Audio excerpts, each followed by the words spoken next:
नमस्कार दोस्तों, अब बात करेंगे दूसरी क्लास की। पहली क्लास में आपके बहुभुज का पंचभुज और षष्ठभुज हो चुका था। आज देखेंगे सप्तभुज और अष्टभुज। आईटीआई फर्स्ट ईयर अल्टरनेट के लिए है, तो वीडियो बनाते जरूर बने रहना और अच्छा लगे तो लाइक और शेयर जरूर करना। तो स्टार्ट करते हैं। आपका अगला 3 नंबर पॉइंट है सप्तभुज। यह एग्जाम की दृष्टि से काफी महत्वपूर्ण है दोस्तों और हर बार एग्जाम में पूछा जाता है। तो सप्तभुज यानी हेप्टागोन। अब इसमें आप सबसे पहले क्या करेंगे, इसका आंतरिक क्या कोण ज्ञात करेंगे। तो इसके लिए आपका आंतरिक कोण ज्ञात करने का सूत्र क्या होता है, 2n - 4 कोष्टक 1 90/n। तो यहाँ पर n की जगह 7 रख दो, यानी सप्तभुज 7 रखेंगे तो पूरा मान ज्ञात हो जाएगा।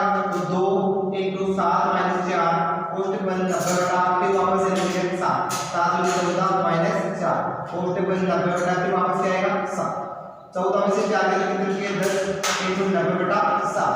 9 को इससे मल्टीप्लाई करें तो क्या आएगा 900/7। अब 900 क्या है, इसका बाह्य कोण यानी सप्तभुज के बाह्य कोण का योग पूछा आपको। तो ये 900 डिग्री हो गया। एक आंतरिक कोण पूछे तो एक आंतरिक कोण क्या करने के लिए 7 बार के 7 × 7 2 × 3 7 × 14 कितने बच गए 6, फिर 7 × 8 56। ठीक है, फिर इसके बाद फिर 4 × 7 जो 35, यानी कुल मिला के 128.5 आ रहा है। लेकिन कोण हमेशा दोस्तों डिग्री में बनता है, तो ज्यादा 128 मानना है। आगे के कोण को भी पूछ गए कोई दिक्कत नहीं है। तो सप्तभुज का आंतरिक कोण क्या है 128। तो अब आगे देखो, अब आपको क्वेश्चन क्या पूछेगा। तो क्वेश्चन में देखो, अब आगे क्वेश्चन में देखो, इसमें क्वेश्चन पूछेगा आपको 30 mm रेखा पर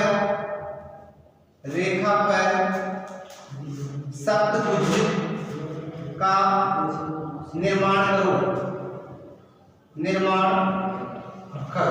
ठीक है, तो अब इसमें आगे देखो, सबसे पहले क्या करेंगे 30 mm की रेखा खींचेंगे। तो 30 mm की रेखा खींचने के बाद क्या करेंगे 30 mm का प्रकार तोड़ और 30 mm का प्रकार तोड़ के आधा वर्ग बनाओ, यानी कि यहाँ पर नाम दे दो ए और बी। काफी इंपोर्टेंट है, तो इस वीडियो को लास्ट तक जरूर रहना। तो ए पर का प्रकार तो बी पर पैसे तो आधा वर्ग ये बना दिया। अब इसमें क्या आएगा कि आपके वर्ग की परिधि, तो परिधि का सूत्र होता है दोस्तों 2πr। क्या होता है 2πr। तो अब इसमें मान को आपको पता है 2 से 2 आएंगे, पाई का मान 22/7 है, 3.14 मान सकते हैं। r का मान आपको क्वेश्चन दे रखा है 30 m। तो मान को 2 × 3.14 × r का मान 30। अब इनको आपस में मल्टीप्लाई करें तो ये क्या आएगा 3 × 6 और 14 28 × 30। अब इनको मल्टीप्लाई करें तो क्या आएगा 188.40। यहाँ तक जुड़ चुका है। अब ध्यान रखना दोस्तों, ये मान आपके आधे वर्ग का है, तो आधा ये पूरा वर्ग हो गया। तो 1 रे क्या हो गया 2। तो इसमें क्या करेंगे 2 का भाग देंगे, 2 का भाग दे रहे हैं 188.40 में, तो ये आपका 94.20 आ। अब 94.20 क्या है आधे वर्ग का मान, आधे वर्ग का मान है, लेकिन इस आधे वर्ग के मान को कौन सा बहुभुज बना रहे हैं सप्तभुज। तो सप्तभुज बना रहे तो 94.20 में हम 7 का भाग क्यों दे रहे हैं, क्योंकि हम सप्तभुज बना रहे हैं। तो 7 का भाग दो, 7 × 7 आगे कितना बच गया 2, फिर 4 7 × 21 कितने बच गए 3 2 7 × 28 कितने बच गए 4 और 7 × 35, यानी कुल मिलाइए आपका जो इस वर्ग के आधी परिधि पर चाप काटेंगे उसका मान है 13.45, यानी आपको 13 mm का प्रकार बनना है।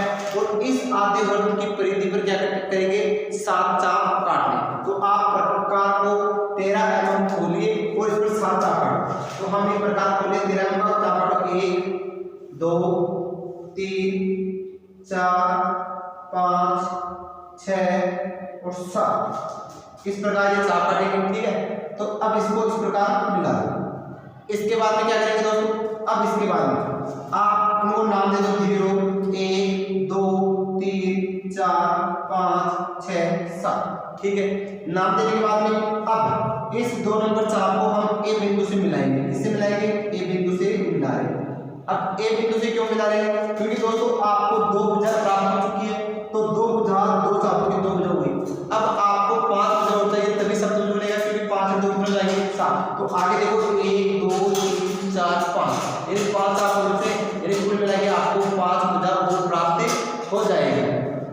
इसके आगे देखो आप, अब इसमें क्या करेंगे इसको नाम दे दो सी बिंदु, और सी बिंदु में आगे करेंगे यानी आधे से अधिक प्रकार खोलो, 30 एम की भुजा है तो इसमें आधे से अधिक प्रकार खोलो, तो यानी कुल मिला के आधे से अधिक कितना 20 या 25 एम आप लोग कितना खोल सकते हो। तो माना कि आपने 25 एम प्रकार खोला, एक चाप ऊपर एक चाप नीचे, फिर बी बिंदु पर रखो, एक चाप ऊपर एक चाप नीचे, ये काम ए सी पर करो, एक चाप ऊपर एक चाप नीचे, फिर सी पर रखो, एक चाप ऊपर एक चाप नीचे, ठीक है। इसके बाद क्या करेंगे, इनको आपस में स्केल की सहायता से मिला देंगे और एकदम समकोण का बना देंगे इसको देखते हैं।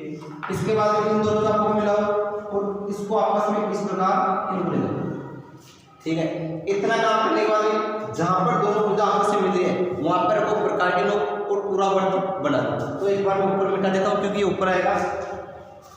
तो अब इसमें आगे देखते हैं, आगे देखते हैं तो आगे क्या कहते हैं, जहां पर दोनों भुजा आपस में मिलते हैं वहां पर देखो प्रकार के लो और ए बी सी पर रखो पेंसिल को देखो, इन पर का पेंसिल की नो, एक मिनट दोस्तों, ए बी सी पर आपको पेंसिल की नो, ठीक है।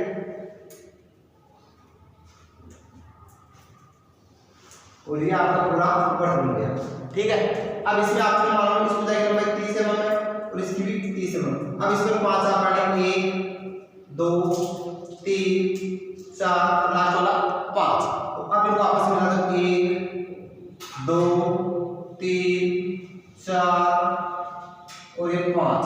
तो ये आपका जो आंतरिक कोण आएगा ये क्या आएगा 128 डिग्री। इस प्रकार आपके सप्तभुज का निर्माण है। अब इसमें क्या होता है, काफी बच्चों को दिक्कत आती है, क्यों आती है, क्योंकि एग्जाम में फिक्स नहीं है कि अगला 30 एमएम पर आपको सब पूछे, किसी में 25 किसी में 30 35 पूछ सकता है। तो इसके लिए ठीक है वो एक बोर्ड देख लो जिससे आपको एग्जाम में किसी प्रकार की दिक्कत नहीं। तो एक बार मैं इसको मिटा रहा हूं, एक बार बोर्ड देख लो। आगे देखते हैं, इसमें यही सब कुछ है। अब आपको बताता हूँ, आपको एग्जाम में देखें कि 25 एमएम रेखा पर सप्तभुज का निर्माण करो या 30 एमएम रेखा पर सप्तभुज का निर्माण करो या 35 एमएम रेखा पर सप्तभुज का निर्माण करो। अब आपको जो मान दे रखा है इस मान के आप सबसे पहले रेखा खींचो। क्या आपको क्वेश्चन दे दिया 25 एमएम रेखा पर सप्तभुज का निर्माण करो, तो आप 25 एमएम की रेखा खींचो, ठीक है। और इनको नाम दे दो ए और बी। लेकिन अब आपको आगे क्या करना है, अगर 25 एमएम दे रखी क्वेश्चन में तो आपको 25 की जगह 30 एमएम का प्रकार खोलना है, यानी 5 एमएम अधिक। अगर 30 का नाम है तो 35 खोलो, अगर 35 का नाम दे रखा है क्वेश्चन में 35 एमएम तो वहां पर आप 40 एमएम का प्रकार खोलो। तो यहाँ पर 30 से 25 एमएम की रेखा खींचेंगे। तो अब यहाँ पर आप 35 एमएम का प्रकार खोलो, क्या करेंगे 35 एमएम का प्रकार खोलेंगे और एक बिंदु पर रखो एक चाप इधर, फिर बी पर रखो एक चाप इधर। जहां पर हमने चाप काटा वहां पर रखो प्रकार की नो और ए और बी पर रखो पेंसिल नो, ठीक है। तो इसके बाद ए और बी पर पेंसिल की नो पर रखे पूरा वर्त बना लो, पूरा वर्त बना लिया। अब पूरा वर्त बनाने के बाद क्या करेंगे, इनको आपस में वो कितना खोलेंगे 25 एमएम प्रकार और इस पर 6 चाप काटेंगे क्योंकि एक भुजा आपको पहले प्राप्त हो गई है। तो इस पर हमने काट रहे हैं कितने चाप 6, 1 2 3 4। एक मिनट रुकना दोस्तों, थोड़ा बड़ा हो जाए। देखो भुजा की लंबाई कितनी है 25। अब देखो 1 2 3 4 5 और लास्ट में क्या हो गया 6। अब इनको आपस में मिला दो, एक भुजा 2 भुजा 3 भुजा 4 भुजा 5 भुजा और 6 भुजा के लास्ट में क्या है 7 भुजा। अब क्वेश्चन आपको देगा अर्धवर्त विधि द्वारा बनाओ, तो उसमें क्या करेंगे वही काम करो, क्या कितना बोलेंगे 25 एमएम यानी इस चाप के सीधे और आधा वर्त ये बनाना। इतना काम करने के लिए पहले ही काम आपको वापस करना है, इस पर वही 7 चाप काटेंगे। अब इसके लिए आप क्या करेंगे, परिधि का सूत्र लगाना 2πr और परिधि का सूत्र लगाएंगे जितना मान है, यानी कि यहाँ पर r की जगह 25 रखना, आपको 30 रखना है 35 रखना है। उसके बाद में जो मान है उसमें 2 का भाग देना, तो 2 का भाग देने के बाद जो मान है उसमें 7 का भाग देना, क्योंकि हमने 7 चाप काटने और उसके बाद ये चाप काटने। जैसे कि हमने 30 एमएम की रेखा पूछी थी, वहां पर आपका 13.45 से एमएम का चाप आया था, तो आप वही काम करो कि उस तरह की करो, तो इसमें 7 का भाग 1 2 3 4 5 6 और 7। इस प्रकार आपका क्या होना चाहिए सप्तभुज। तो सप्तभुज में कोई दिक्कत नहीं है। नेक्स्ट क्लास में फिर मिलेंगे अष्टभुज का निर्माण। तो आज ये दोस्तों